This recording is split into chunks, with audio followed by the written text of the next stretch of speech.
મિત્રો, આજે આપણે વાત કરવાના છીએ પોસ્ટ મેટ્રિક યોજના એટલે કે પીએમ યશસ્વી યોજનાની અંદર સ્કોલરશિપનું ફોર્મ ઓનલાઈન તમે જાતે જ કઈ રીતે ભરી શકશો. ડિજિટલ ગુજરાત પોર્ટલ પર ધોરણ 10 પાસ તમામ વિદ્યાર્થીઓ માટે આ યોજનાનો લાભ છે એ મળવાપાત્ર છે. તો મિત્રો, તમામ લોકોને કઈ રીતે ઓનલાઈન અરજી કરવી એના વિશે સંપૂર્ણ માહિતી આ વિડીયોની અંદર આપીશું. તો વિડીયોને પૂરો જોવા વિનંતી. જો તમને વિડીયો ગમે તો લાઈક, શેર અને સબસ્ક્રાઇબ કરી લેજો. ચાલો શરૂ કરીએ. મિત્રો, સૌપ્રથમ તમારે ડિજિટલ ગુજરાત એવું સર્ચ કરાવવાનું છે. પહેલી જ વેબસાઇટ છે એ તમને જોવા મળશે. આ પ્રકારે પેજ ઓપન થઈ જાય. સૌપ્રથમ તમારે સિટીઝન રજિસ્ટ્રેશન છે એ કરવાનું હોય છે. અહીંયા મિત્રો બેઝિક ડિટેલ તમારે આપવાની છે. તમે ઈમેલ આઈડી અથવા તો મોબાઈલ નંબરથીને રજિસ્ટ્રેશન કરી શકો છો. તો અહીંયા ન્યૂ રજિસ્ટ્રેશન લખેલું છે એ તમારે ક્લિક કરી દેવાનું છે. તમે જોઈ શકો છો આ તમામ ડિટેલ છે એ તમારે ભરી લેવાની રહેશે. રજિસ્ટ્રેશન થઈ જાય ત્યાર પછી મિત્રો તમે પાછા હોમ પેજ ઉપર આવી અહીંયા મોબાઈલ નંબર અથવા ઈમેલ આઈડી જે પણ તમે લોગિન થવા માંગતા હોય એ અહીંયા લખવાનું છે. ત્યાર પછી પાસવર્ડ અને અહીંયા આપણે કેપ્ચા લખી તમારે લોગિન થઈ જવાનું છે. આપણે લોગિન થઈ અને આગળ જોઈએ. મિત્રો, જેવું તમે ક્લિક કરશો એટલે પહેલેથી જે ડિટેલ ભરેલી છે તમામ ડિટેલ તમને જોવા મળશે. જેમાં સૌપ્રથમ તમારે રજિસ્ટ્રેશન ડિટેલ ભરવાની છે, બેંકની ડિટેલ, એકાઉન્ટ ડિટેલ, ત્યાર પછી જો ડિસેબિલિટી હોય તો એ અને એટેચમેન્ટ પેન એટલે કે અહીંયા આગળ ડોક્યુમેન્ટ છે એ તમારે અપલોડ કરવાના રહેશે. તો આપણે મિત્રો આ તમામ વિગત છે એ ભરી દઈએ. તો સૌપ્રથમ તો તમારે તમારું નામ, ત્યાર પછી મિડલ નેમ અને છેલ્લે સરનેમ તમારે લખવાની છે. ત્યાર પછી મિત્રો જો તમારું આધાર કાર્ડમાં નામ અહીંયા જે લખેલું છે એ જ રીતે હોય તો તમે એઝ પર આધાર કરી શકો છો અને અહીંયા તમારું નામ છે એ ઓટોમેટિક આવી જશે. જો અલગ હોય તો આ ટીક માર્ક કાઢી અને તમારે આધાર કાર્ડ પ્રમાણે નામ લખવાનું છે. તમારી જન્મ તારીખ અહીંયા આવશે. મેલ કે ફિમેલ જેન્ડર તમારે સિલેક્ટ કરી લેવાનું છે. ત્યાર પછી મિત્રો અહીંયા આપણે તમારા ખાતાની અંદર જે પણ બેંકની અંદર તમારું આધાર કાર્ડ લિંક હોય એ અહીંયા આપણે તમે જોઈ શકો છો કે ડાયરેક્ટ બેનિફિટ ટ્રાન્સફરથીને આ પોસ્ટ મેટ્રિક સ્કોલરશિપ છે એ મોકલવામાં આવે છે.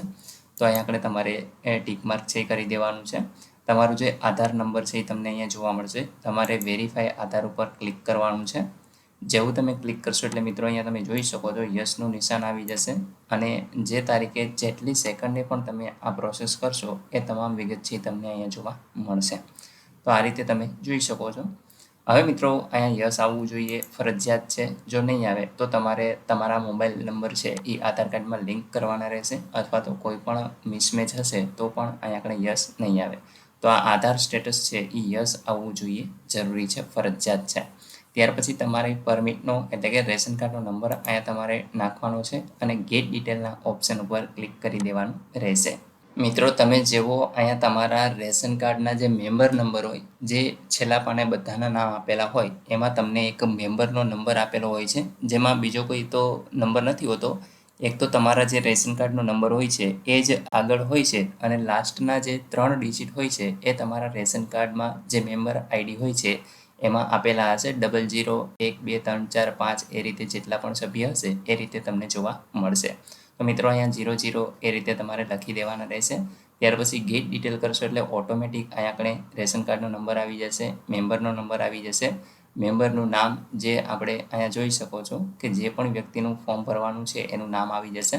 ત્યાર પછી અહીંયા ગુજરાતીમાં પણ તમને જોવા મળશે. આધાર કેવાયસી સ્ટેટસમાં યસ હોવું જરૂરી છે અને Aadhaar match or not with ration card એટલે કે રાશન કાર્ડની અંદર તમારું આધાર કાર્ડ મેચ થાય છે કે નહીં તો અહીંયા પણ તમે જોઈ શકો છો યસ લખેલું છે. બાકી મિત્રો આધાર કેવાયસી ડેટ છે એ તમે જોઈ શકો છો 26/4/2024ના દિવસે આ કેવાયસી છે એ થયેલું છે. તો એની ડેટ પણ તમને અહીંયા જોવા મળશે. જો તમારે કોઈ પણ મિસ્ટેક હોય તો તમે અપડેટ કરાવી શકો છો. ત્યાર પછી મિત્રો અહીંયા આગળ તમારે ટીક માર્ક છે એ કરી દેવાનું રહેશે. ત્યાર પછી મિત્રો સ્ટુડન્ટ OTR નંબર છે એ નાખવાનો હોય છે. તો અહીંયા આગળ સ્ટુડન્ટ OTR નંબર વિશે આપણે એક અલગ વિડીયો બનાવશું. અત્યારે હું તમને માત્ર સમજાવી દઉં છું. NSP પોર્ટલની એક એપ્લિકેશન આવે છે જેમાં તમારે રજિસ્ટ્રેશન કરવાનું હોય છે. રજિસ્ટ્રેશન થઈ જશે એટલે તમારો એક 14 આંકડાનો OTR નંબર છે એ જનરેટ થશે. તો એને તમારે અહીંયા લખવાનો હોય છે. જેવું તમે ગેટ OTR ડિટેલ કરશો એટલે ઓટોમેટિક અહીંયા આપણે તમારી જે ડિટેલ છે એ આવી જશે. અહીંયા તમારા માતાનું નામ આવશે. ત્યાર પછી અહીંયા આગળ મિત્રો કેટેગરી આવશે, કાસ્ટ, રિલિજન, ત્યાર પછી મેરિડ છે કે અનમેરિડ, અહીંયા આપણે પિતાજી શું કરે છે, લેબર વર્ક કે કોઈ પણ કામ કરતા હોય તો એ તમારે બતાવવાનું છે. તમારી આવક કેટલી છે એ તમામ ડિટેલ અહીંયા લખવાની થશે. આપણે રિન્યૂ કરી છે એટલે આ ઓટોમેટિક ભરેલી જ અહીંયા તમને જોવા મળે છે.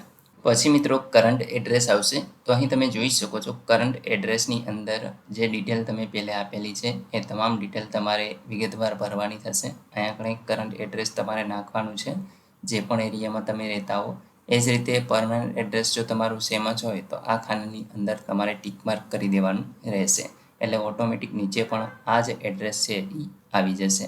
ત્યાર પછી મિત્રો તમારે સેવ એન્ડ નેક્સ્ટ કરી દેવાનું રહેશે. જેવું તમે સેવ એન્ડ નેક્સ્ટ કરશો અહીં આગળ તમે જોઈ શકશો your detail saved successfully okay આપી દેવાનું છે.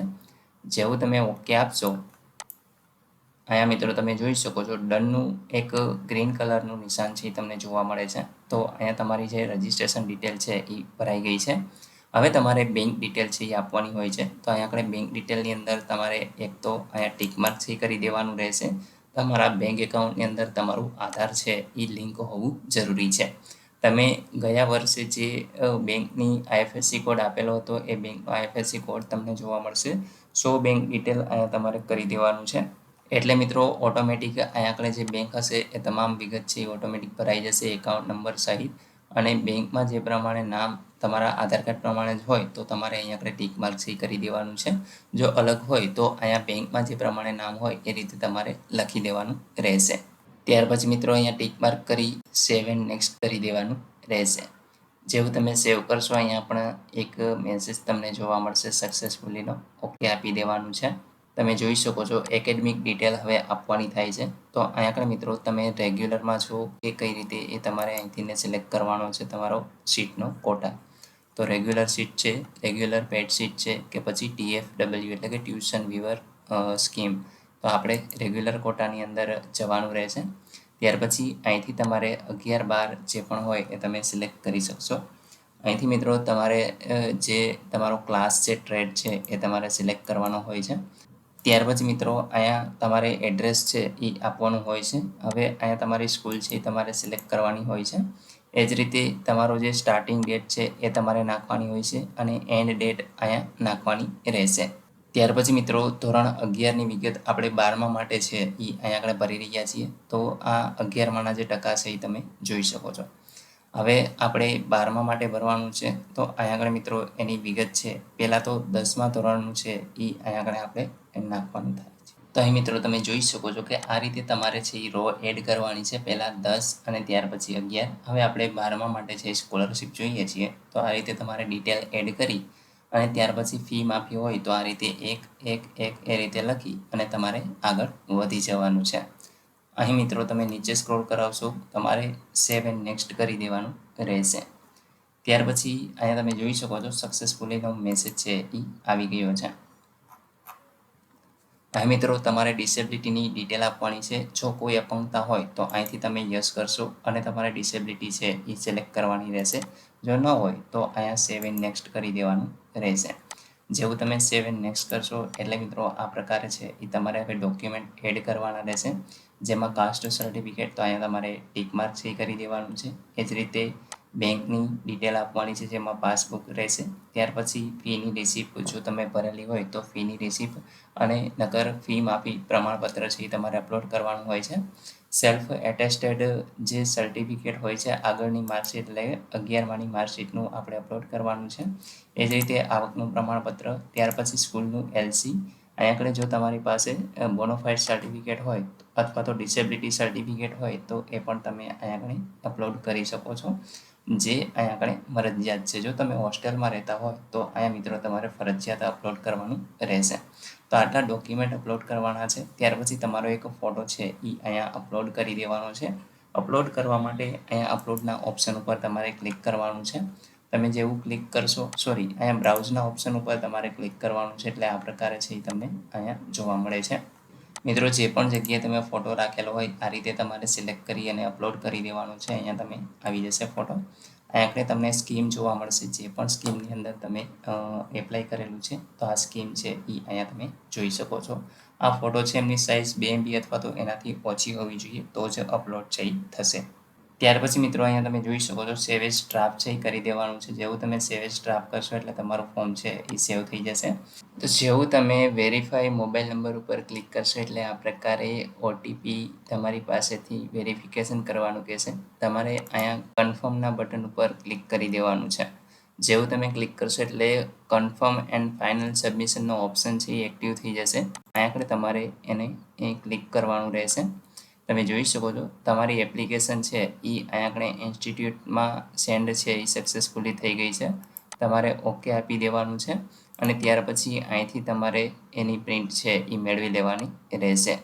તો મિત્રો આ રીતે તમે જાતે જ તમારું જે પીએમ યશસ્વી યોજનાનું સ્કોલરશિપનું ફોર્મ છે એ ભરી શકશો.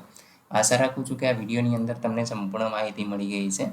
તેમ છતાં પણ કોઈ પ્રશ્ન હોય તો કોમેન્ટ દ્વારા પૂછી શકો છો. વિડીયોને લાઇક કરજો, તમારા મિત્રો સુધી શેર કરજો અને ચેનલને સબસ્ક્રાઈબ કરી લેજો, જેથી આવી કોઈ પણ માહિતી આપ સુધી પહોંચતી રહે.